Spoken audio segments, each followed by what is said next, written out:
শুভ সকাল আমার প্রিয় বন্ধুরা, তোমরা সবাই কেমন আছো?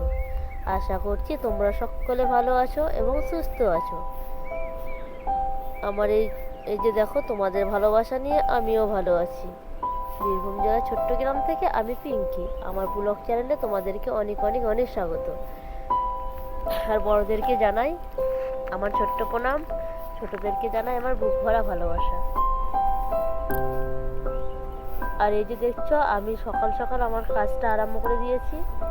আজকে সকাল থেকে কাজটা দিচ্ছি, কদিন থেকে দেওয়া হয় না সকালের কাজগুলো। তোমাদের ভালোবাসা নিয়ে আমি আজকেও চলে এসেছি নতুন একটা ব্লগ নিয়ে।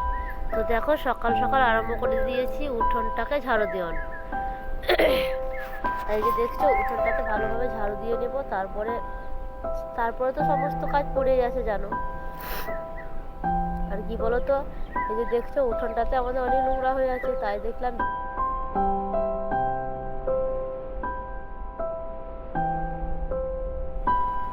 আর এই যে দেখছো, আজকে তো শনিবার, তাই শনিবার ড্রেস পরে আকাশ দাঁড়িয়ে আছে। আকাশ তো প্যান্টটা টাইট করতে পারে না, তাই বললো মা প্যান্টটা খালি টাইট করে দাও। আর কি বলতো বন্ধুরা, ওর প্যানের ওটা রবার সিস্টেম নয় গো বন্ধুরা, ওটা হচ্ছে দড়ি দিয়ে টান করতে হয়। তাই দড়ি লাগানো রয়েছে, দড়িটাও খুব শক্ত, ও টান করতেও পারে না, তাই আমি টান করতে দিচ্ছি। আমারও হাতে খুব লাগে জানো তো টানতে গেলে, কিন্তু কি করার আছে, ওটা যেহেতু ওইটা শনিবার ড্রেস, ওইটা পরে যেতেই হবে, নয়তো বকাবকি করবে মাস্টার মশাই, ঘরেও কমপ্লেন জানাবে। তার জন্য দেখলাম আমি ঠিক করে দিই আগে। রোজ তো লাল চাটাই খাই, তবে আজকে নিয়ে নিয়েছি 2 কাপ সকাল সকাল দুধ চা। আর এই যে দেখছো, বাসন মাজার জন্য মশলা করে নিয়ে চলে এসেছি। আর দেখো, বাসনগুলোকে ভালোভাবে মেজে নেবো বলে আমার তো কলতলাটা জানো তো বন্ধুরা বসানো হয় না। কলতলাটা খুবই ছোট আর ভেঙে গেছে, তার জন্য বসতে খুবই অসুবিধা হয়। তাই লেগে তো দেখতে পাও আমি অনেক সময়তেই বুড়ি হয়ে বাসন মেজে নিই, কারণ বসানোর খুবই অসুবিধা, জানো তো। আর এই যে কলতলাটা ঠিক করবে, তা কলটা সরাবো বলছিল, তার জন্যই ঠিক করানো হয় না। কলটা সরিয়ে অন্যদিকে লাগাবো বলছিল এখানে কলতলাটা করবো না, অন্যদিকে করবো, তার জন্যই কলতলাটা এভাবে পড়ে আছে জানো তো, নইলে কবেই ঠিক করে দিত। আর এই যে দেখছো, একটা একটা করে বাসন মেজে নিচ্ছি। রাত্রে ভাত হয়েছিল, তোমরা তো ভালো করে জানো। দুপুরে তো ভাত রান্না করিনি, দুপুরে তো গিয়েছিলাম কনেযাত্রীকে এসে আরাম করে নিয়েছিলাম। তারপরে আবার রাত্রে ভাত রেঁধেছিলাম বলেই তো দেখো বাসন কড়াই সব পড়ে আছে। আর এই দেখো, এগুলো সব মেজে নেবো একটা একটা করে, তারপরে তখন জল বুঝে ধুয়ে নেবো।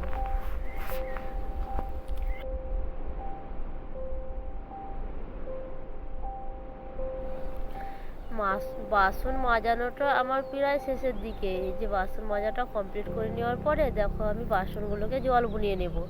আর এই যে দেখছো, আমি নেতা দিয়ে জল বুলাই, তোমরা তো রোজই দেখতে পাও। নেতা দিয়ে জল বুলালে বাসনের গায়ে কোনো ঘেঁটা থাকে না গো বন্ধুরা। ঠান্ডাটা এত লেগেছে, কথা বলেও শান্তি নেই, শুধু কাশি হয়ে যাচ্ছে। এই যে দেখো, একটা একটা করে সব বাসনগুলোকে জল বুলিয়ে নিচ্ছি। আর সকাল সকাল কাজ করতেই ভালো লাগে গো বন্ধুরা, সকাল সকাল কাজ না করলে না আর কাজে মন বসবে না, জানো তো।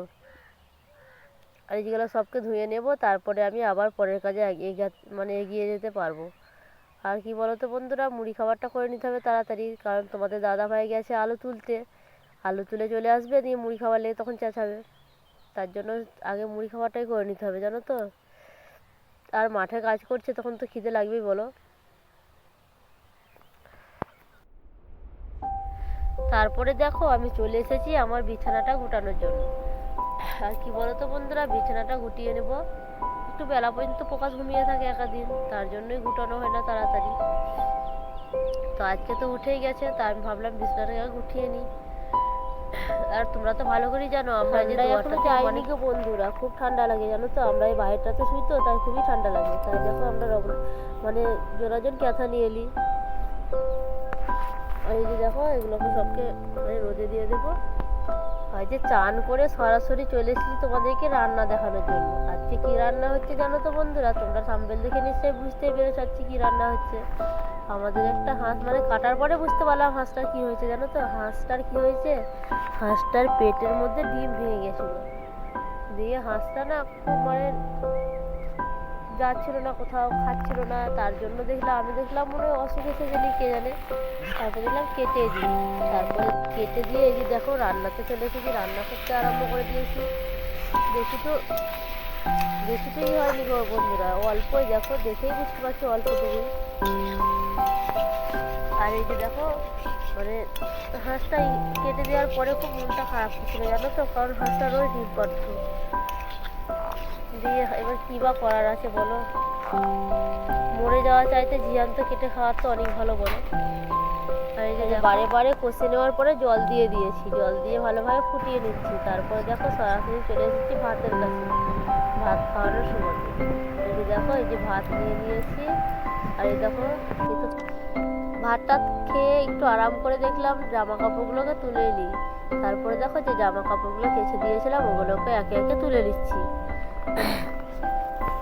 দেখতেই পাচ্ছ বন্ধুরা আজকে একটু দেরিও হয়ে গেছে গো, আজকে একটু মানে তাড়াতাড়ি উঠতে পারিনি, দিয়ে আজকে একটু দেরি হয়ে গেছে। আর এই যে দেখো ছাগলগুলোকে দিয়ে দিয়েছিলাম মার জল খেতে, তাই মার জলের জায়গাটা নিয়ে চলে যাবো, কারণ ছাগলের পা দিয়ে দিয়ে বারে বারে আওয়াজ করবে আর পা দিয়ে দিয়ে ঘুরেও যাবে জানো তো। তার জন্য আমি ভাবলাম যে দেখি আর খেতে নাকি না খেতে তো নিয়ে চলে যাবো, বা নিয়ে ধুয়ে নেবো। তাই দেখো আমি দেখলাম আর একবার দেখিয়ে নিই খাচ্ছে নাকি, খাই দেখো, তার জন্য ফেলে দিলাম, দিয়ে আমি এটাকে নিয়ে চলে যাচ্ছি।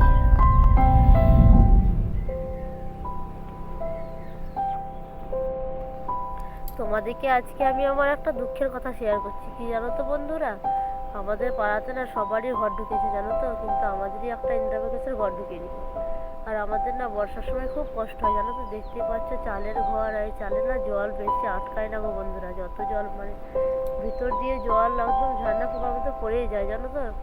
ছেলে নিয়ে খুব কষ্ট করে থাকতে হয়, বর্ষার সময় এলে আমাদের খুবই চিন্তা হয়, তাই তো ঘরে তো জল পড়বে।